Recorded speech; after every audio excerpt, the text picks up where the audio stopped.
If you were to understand love through the lens of building a garden, what seeds would you plant? And I want you to be very mindful of the language that I'm using. So if we're thinking about this through the lens of the boundaries that we have, these are the non-negotiables. What would be your trees in your garden where this is not getting chopped down? This is not being negotiated. This is not changing by the seasons. I want you to also understand love through the lens of your personal values. What do you value? Is it trust? Is it fidelity? Is it consistency? Is it kindness? That is going to be the trees in your garden. Now, I want you to think about love through the lens of seasons. In the same way that fruit doesn't grow all year round, what are some of the things that you need in this season? And I want you to have a bit of fun here, right? I want you to think about the erotic as well. I want you to think about the raw. I want you to think about the play. I want you to think about the joy. What does play look like for you in love? What does joy look like for you in love in this season? And I want you to plant that in your garden. Now, I want us to understand love through the lens of sweetness. What does a sweet love mean to you? Additionally, how do you expect a partner to show sweetness to you? How do you want to receive sweetness? In language, in touch, in expression, in experience. And I want you to plant that in your garden. And I want us to go back to the conversation to love as safety. What are your safe words in arguments? What are your safe words in intimacy? What are your safe words in sadness? How are you articulating that? But also, how do you want your partner to communicate or articulate safety, not only to them, to you, but to y'all, right? When we're thinking about relationship dynamics.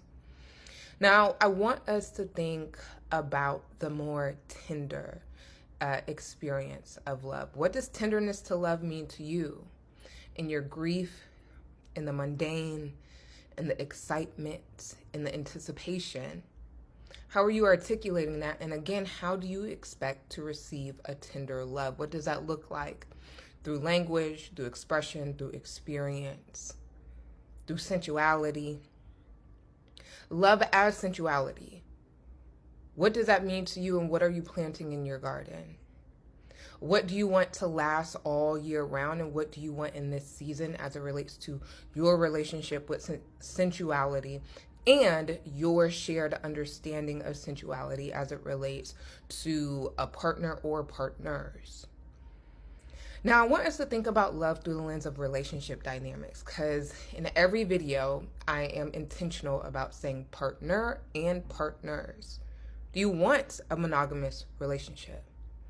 Do you want an ethical, non-monogamous relationship? What is the garden of communication that you are watering in the relationship dynamic that you desire? Does your desires change as it relates to partners or as it relates to relationship dynamics? Is that something that you are willing to open or close the door on?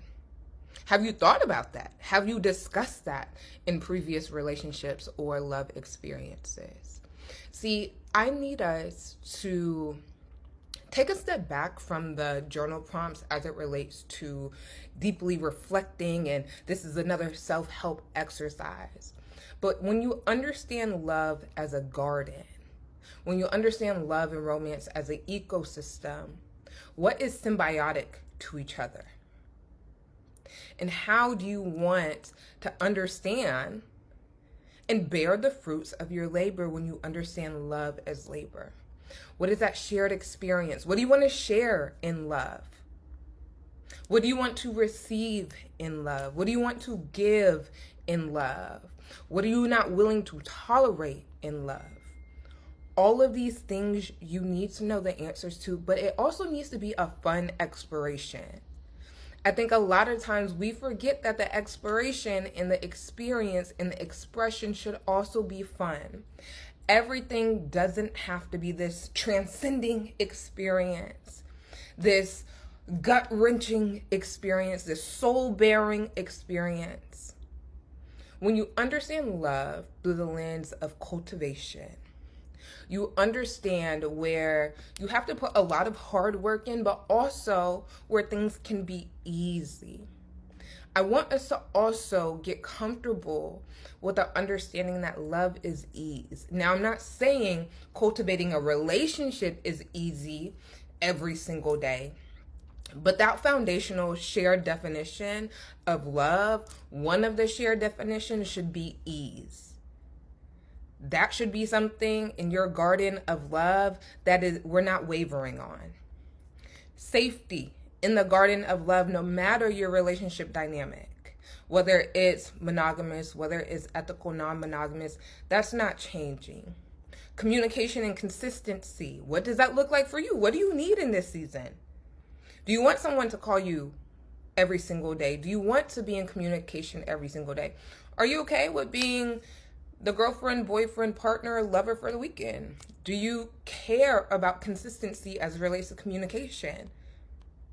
You need to understand these things without shame.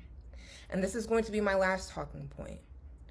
You do not plant shame in the garden of love.